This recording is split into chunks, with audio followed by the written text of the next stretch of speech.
care of. No. I'm not going to lie, man. I still have faith in the TYLER1 Heimerdinger. It was able to pop off in the first game. Again, I'm all about following your heart, all about playing your own champs. General Sniper, the young 14-year-old prodigy, also on the Riven. I gotta support that storyline, man. I'm going to cast my vote for Team Tyler on this one. All right, Tyler, the favorite of the casters here. Now, you guys, we've talked about how the Drakes are super important. We saw that in both of their wins in round 1. Having seen the draft and knowing the team's lineups, is there a favor? Does one of the teams have an edge in the dragon fights? Okay, like one thing I think that we should point out here really fast though is the fact that Nocturne is a champion who is either going to take over the game and terrorize everyone and make it so you can't walk out from underneath your turret, or he's what I like to affectionately refer to as Uber Eats. He will come in from anywhere and make sure nobody goes hungry. He will feed you from any point on the map. If Nocturne falls behind, he's lunch, and that's it. That's the end of the sentence. Okay, that's all I had to say. Yeah, and he's your Uber kills. Going off of that, that's exactly who we got to pay attention. We said this in game 1. Whoever has the jungler who's ahead suddenly has a massive advantage when it comes to these dragon fights, simply because they're going to take that 50-50 smite, turn it into 55-45, 60-40. You suddenly make it that much easier for your team. And so we got to pay attention to who actually does it. Of course, if T1's team get there first, it's very, very hard to walk into both a Ziggs and a Heimerdinger. There is so much poke between these two champions. And so if they're able to do that, it's going to be a fantastic position for them throughout the rest of the game. Also, keep your eyes on Peckenwolf here in the mid lane on the Zoe. This is a champion that has been popular in competitive play since it was first released. Now, when it was first released, it was one of the most broken instances of ridiculousness I have ever seen in League of Legends. She could pick up teleport off of a balloon. That should never have existed. There was no world. We could do some Doctor Strange type of adventure, go down 1,900 different timelines. I guarantee you none of them Zoe would still have teleport on her W. That was broken. But even after the champion was actually brought in line and should belong in the video game, it's still one that has just been ever present in the meta. The champion's incredibly powerful, and it does not have that same early game weakness that Kassadin does. So now we're going to get to see if APA can really step up on the Ziggs against a matchup where he's going to have to work for it. Yeah, it's definitely a ticking time bomb just having a Zoe on the other team, right? As the game goes longer, the odds that somebody on your team is going to get one shot just continues to go up and up and up. You know, it's the same kind of pressure that characters like LeBlanc and Viger bring to the game. You got to make sure that you're not making any mistakes. And the frank part of it is nobody's perfect. You're going to make a mistake at some point. It might not be you. It might be your teammate. But it doesn't matter if you suddenly have this 5v4 on your hands. It doesn't matter what caused it. You just have to deal with the ramifications afterwards.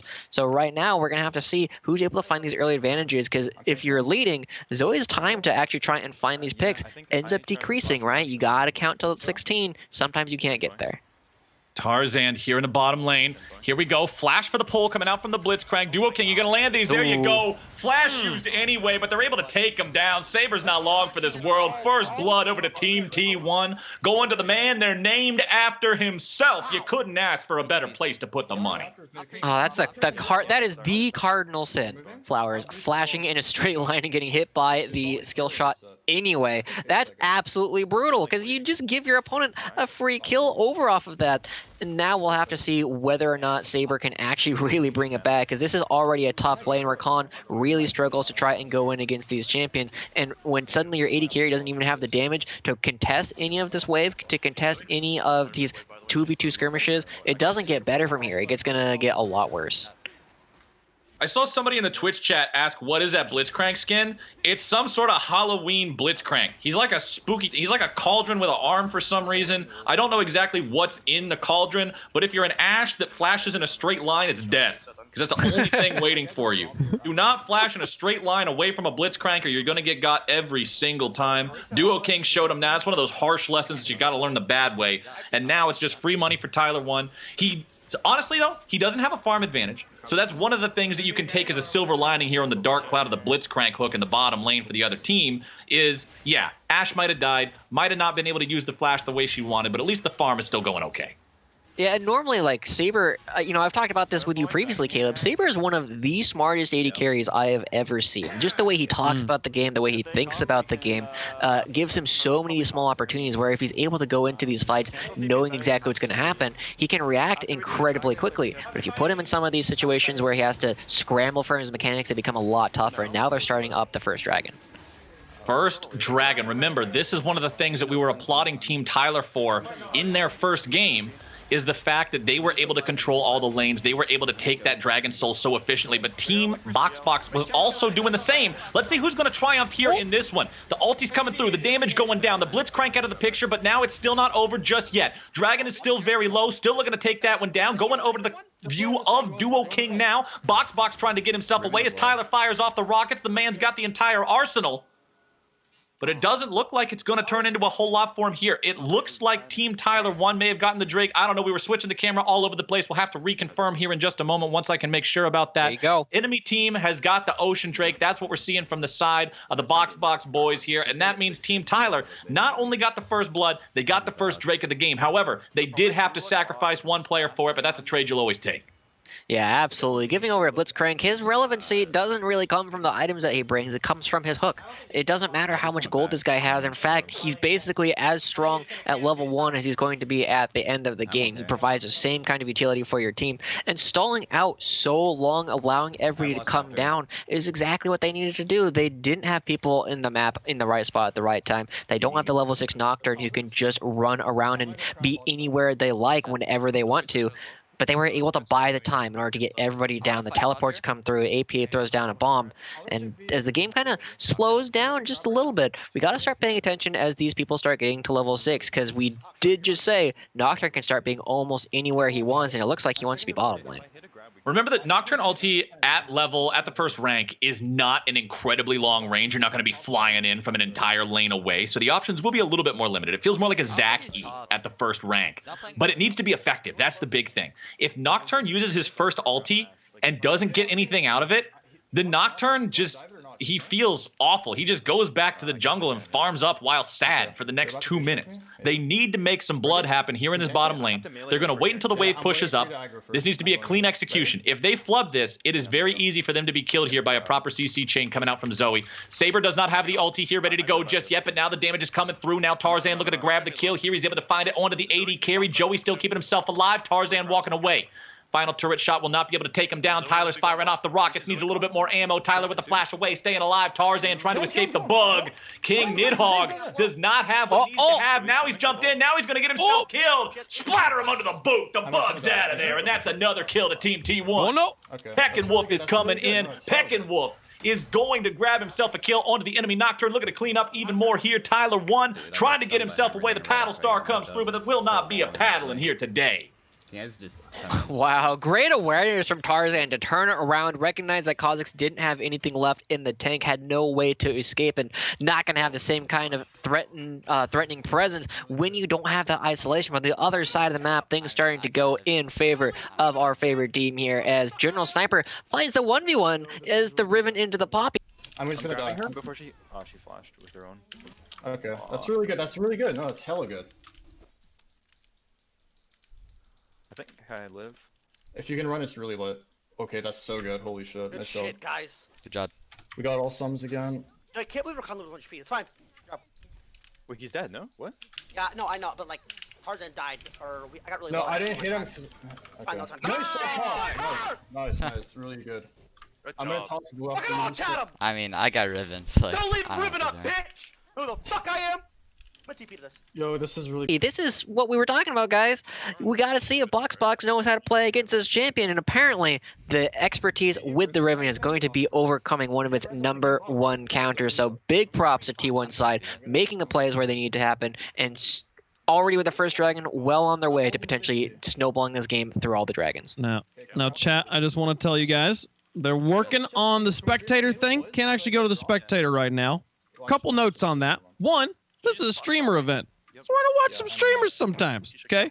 Two, I just listened to Captain Flowers, perfectly play-by-play cast, a wonderful team fight given this, so if It's you're hard. complaining about the camera view, it's hard, but like, I'm just gonna say, like, if you're saying you can't watch this, that just means you're bad at watching League of Legends, okay? I see plenty of people in chat saying Pog and saying True and like all that. They're enjoying this, okay? Chat, just get better at watching. Okay, I love the fact that you're flaming chat.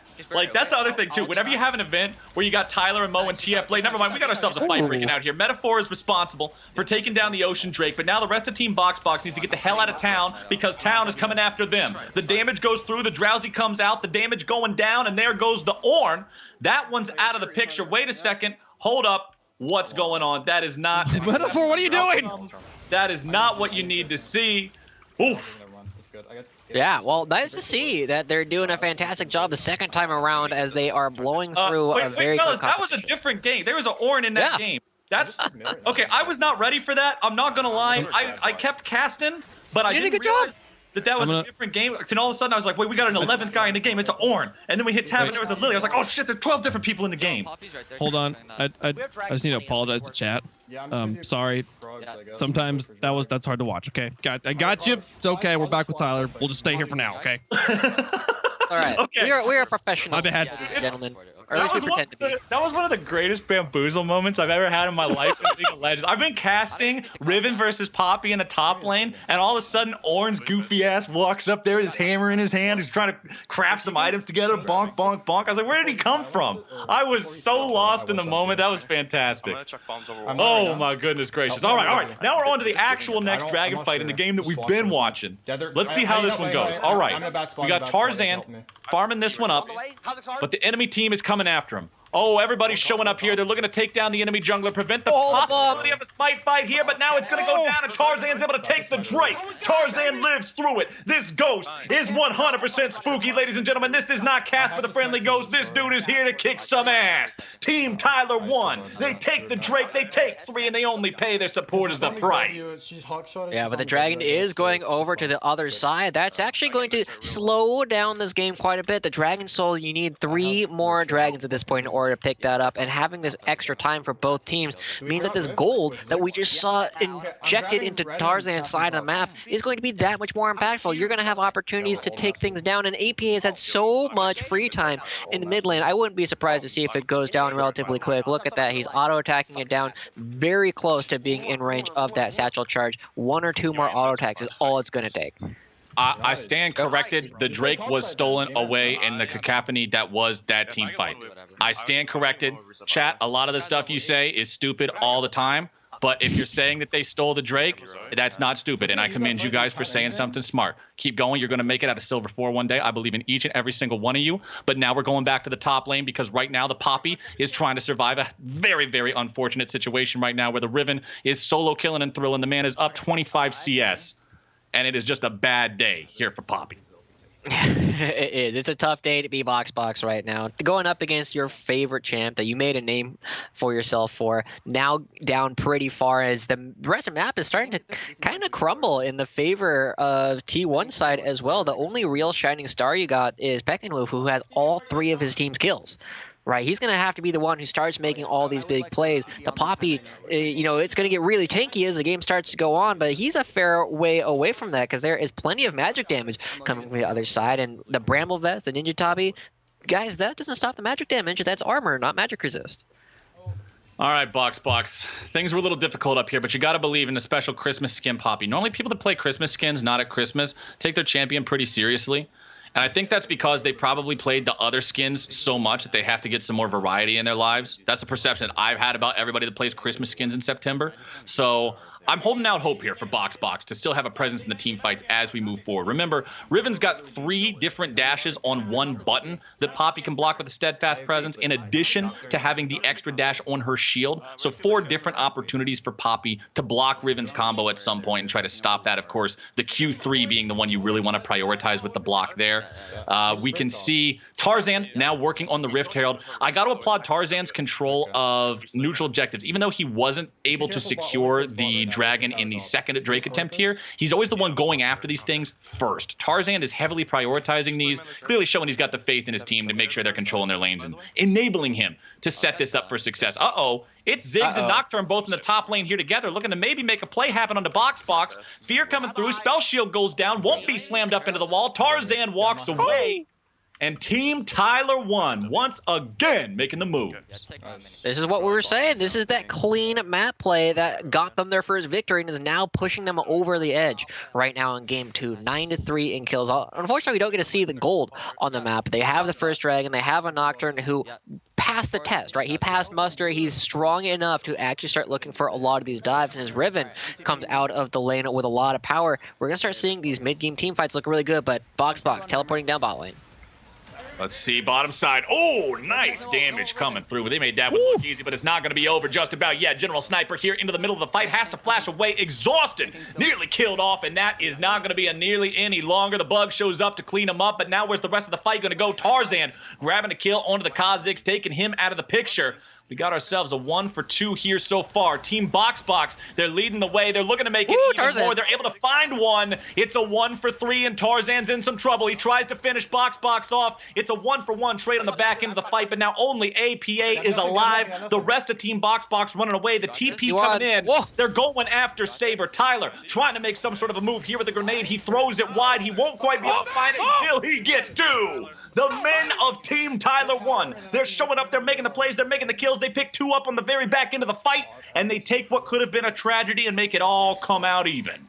The tenacity of this Jarl. APA gonna block theirs. There's no real threat coming out from the Zoe at this point, but man, we saw so many things happen in that fight. I think the big one that we've got to take away is when you play these Rivens, you got to go for these exciting plays. We saw Sniper come down with his teleport, instantly get hit with an Ash Arrow, instantly get put in the dirt and has to back away. Shutdown goes over, but as everybody comes back, as the turret goes down, we're going to see another opportunity to see another fight around this dragon. Both teams looking to swing, and I have to say the mid game definitely looking in favor of T1. Team T1 with a 13-7 lead. Control over the Drake pit right now. Has the scuttle control as well. Very important to have that. Not only do you get the speed buff, but it is the only form of vision that cannot just be removed by your opponents then taking control and sweeping it away. So Rift Herald is summoned up in the bottom lane. Not really an immediate use for it there. It's more of a distraction than anything else. Team Box already onto the Drake, aggroing that one. Big ulti coming through, looking for the damage onto the enemy jungler. They're already going to grab the kill onto Saber. Box stuck in the middle of a 3v1. It's not where he wants to be. They're going to take him down next. APA on the killing spree. It is a 2 for 0 for Team T1. And I may have goofed it before, but there's no way I can goof it now. The dragon is definitely going over to T1. There's nobody else around. Why do you have a seal? Man, Duo King has had Saber's number this game. That's the second hook coming through, grabbing up the AD carry and making him absolutely miserable. Not able to do anything right in range of the Nocturne. And ooh, this duel, the Jarl wins it once again. T1, 5-1-7 now on the game. As look at this push down in the bot lane. Ziggs and the Blitzcrank have taken the inhibitor turret and the inhibitor while nearly the entire team is up. For Box. It's all coming up Team TYLER1. All right, Twitch chat. I know that I made some of you guys mad earlier by talking trash to you, but some of you, not all of you, deserved it. But I'm going to say wholesome stuff to you guys now. This is the most important thing I want you guys to take away from this series. This is very important. TYLER1 is not playing Ezreal. He's not playing Senna. He's not playing Mr. 200 years himself, Aphelios. True. TYLER1 is following his heart. He's playing the champion that he knows he excels on, and that champion happens to throw wrenches at people and build little goofy-looking turrets. If you want to climb in League of Legends, if you want to get to that higher elo, if you want to be the man that all your friends and your parents and I know you can be, you got to follow your heart, man. Play the champions you like. Play your Heimerdinger, because TYLER1 is just dumping on people with it. Yeah, we can look. Yeah. Does he like Heimerdinger? I think so. I mean, he plays it a lot. He better like it. Hope so. Imagine playing this much of a champion that you just thoroughly hated. What sort of personal hell would that be? I don't know. It's the kind of person you have to weigh it. Do you like winning or do you like playing the game? I like both. At some point. Yeah, both ideally. Both is good. Okay, Kazakhs is in some trouble. Tries to jump away here. Ziggs ulti comes through, looking to try to fish for him there when he's invisible. It's a pretty hard skill shot to hit, considering he's got the evolved ultimate, so he's going to stay invisible for even longer than otherwise. Also has extra charges on it, so no kill coming through. But the Kazakhs is on the run. Team Box in some trouble, man. And remember, let's go back to what you guys were talking about earlier. Both these teams won very convincingly in round 1. So for TYLER1 to come in here and have his team be this successful against another team that looked to be equally successful in the first round, that's pretty poggers. Can we keep going, man? Pog is in the chat. They're looking pretty good. Once again, this is the third inner turret going down. As we already touched on, the bottom lane inhibitor went down, and that's the second time. They just got an inhibitor basically for free, but arrow comes through. Arrow coming through. Enemy slain. You can see it on your screen right now. The Nocturne is out of the picture. So Team Box, they're going to go 2 for 2 right now. And an even trade is always something you will accept when your team is behind. Just buying you a little bit of extra time, trying to farm up, get that gold to a point where it doesn't matter quite as much because everybody's got those items. Saber's still stuck back in the base, having to be on super minion duty here, clearing those away. Not too concerned about it. Pick them all up. There you go. But man, it is an exercise in patience and defense and careful planning now for Team Box. It's all about trying to find a window where Team Tyler goes too far and punish him for it. Yeah, speaking of, we see APA going for the blue buff, getting potentially caught out. They know exactly where he is. Oh, they got him. Shut down. See you later. All right, King Nidhogg also has the wings, by the way. Remember I talked about how that's your wub wub music montage evolution on the Kazakhs? That means that there is a chance, should Team TYLER1 put themselves in a really bad spot, overextend, leave windows open for the Kazakhs, we have the opportunity to maybe see super bouncy Kazakhs jump around and kill 4 different people in a team fight. It's rare in coordinated competitive games because it's hard for him to find that angle and for everyone to be as vulnerable as they are in solo queue, but it is possible. Yeah, I like the build adaptation he has with this as well. He has the Tiamat, right? Because you need to get a kill or an assist to actually get that jump. It's kind of hard with Kazakhs, who doesn't have a whole lot of AoE tools to necessarily get a bit of damage onto so many people. But now T1 walking around the Baron, you see the pings coming through. They got to be careful about it, and it looks like might be a potential collapse. Duo King thinks better about it. And again, everybody's just going to be backing away. Nidhogg knows he can blow up this Blitzcrank if it comes too close. This is such a scary situation for Team Box when you're up against a Blitzcrank. Like, look at this. He's going to be able to fish for you like that every single time. And yeah, Nidhogg jumps on him. Cool. There's your jump with your Q plus your auto attack. Blitzcrank's not afraid. This champion will not be instantly killed by that. He's able to play aggressively. Now the rest of the cavalry has arrived. Duo King still looking to run here into the fight now. Zig's ulti perfectly timed, grabbing the kill onto Peck and Wolf. Duo King still going to be kept alive here too. Going back a couple of seconds. Watch the fight again. Watch him die again. Duo King looking to maybe find himself yet another hook box, providing the slows. But now he's back in the ground. It is a 1 for 2 for Team TYLER1. They've already got an inhibitor down in the bottom lane, and they're looking to make it 2 here in mid. Are they going to try and end the game, actually? Look at General Sniper's positioning. They're definitely going to be able to pick up at least 1 inhibitor, but it is zoning everyone right on out. They are going to take a little bit of a safer option here, as instead they're going to be backing away, going to be picking up the dragon on their way out, and I believe that's their 3rd dragon of the game. That's going to be their 2nd Infernal, which makes this Ziggs and Heimerdinger, again, very, very scary, very, very damaging, because with Rabadon's already completed onto APA, they're going to be hitting like absolute trucks, as another inhibitor is picked up for T1. Drake going down, 2 inhibitors out of the way. Only 1 inhibitor now. That's actually very important. Because if this game was still in a state where there's no dragon to fight for in the bottom half of the map and your bottom and mid lane inhibitors are both gone, it becomes an incredibly daunting Baron contest for Team Box.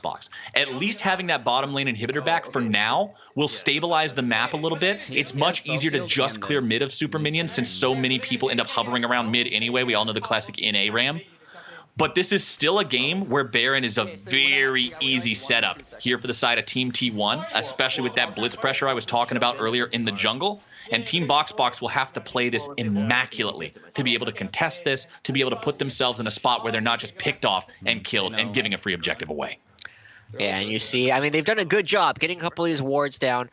There's actually a ward that was just spotted by Duo King, which was giving them a lot of information to actually play with, have a good idea whether or not Team TYLER1 was actually going for this Baron, but that vision has been denied. Duo King now walking around can potentially start fishing for all these hooks. He can start going for all these bugs and finding any kind of pick. Because at this point, just about any fight that starts with Duo King hooking somebody is a winning fight for Team TYLER1. Oh, yeah. The only thing that's even potentially something to be worried about is if you pull the Poppy. Poppy's the only person that will not die in half a second, and it'll take her slightly over 1 second to get killed by how strong this team is on Team TYLER1 right now. Duo King still hanging around on the side of the pit. You often see this, like you have the support, you have the CC, being there ready to be able to turn this, facilitate a fight instead of just rushing the objective. TYLER1 goes on a killing spree.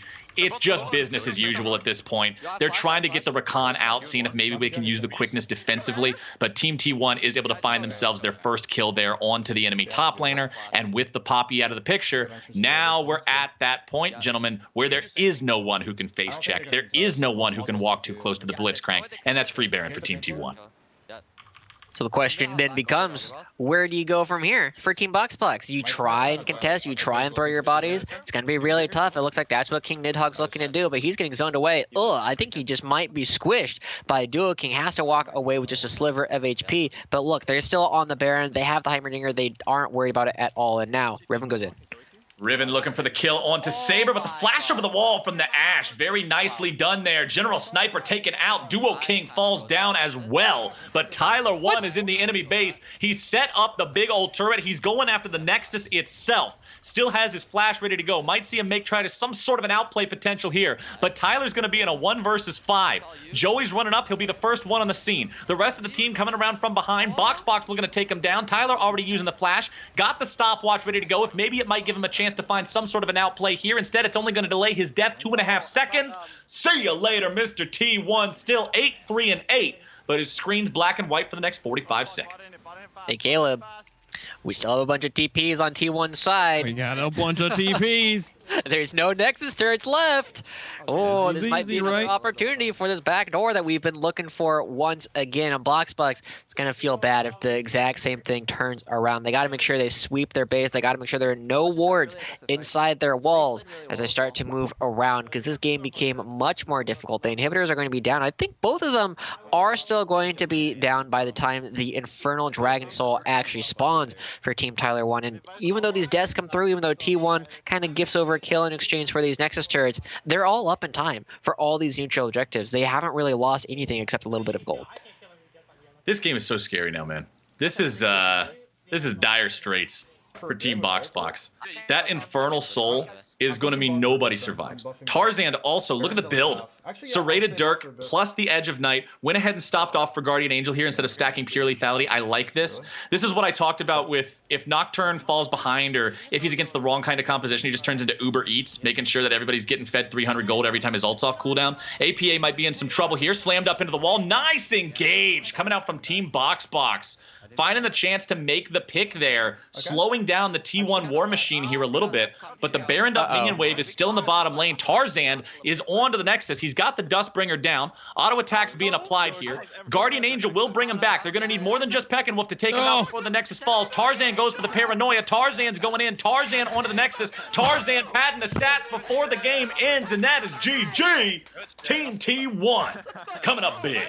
Oh, that feels bad. Just go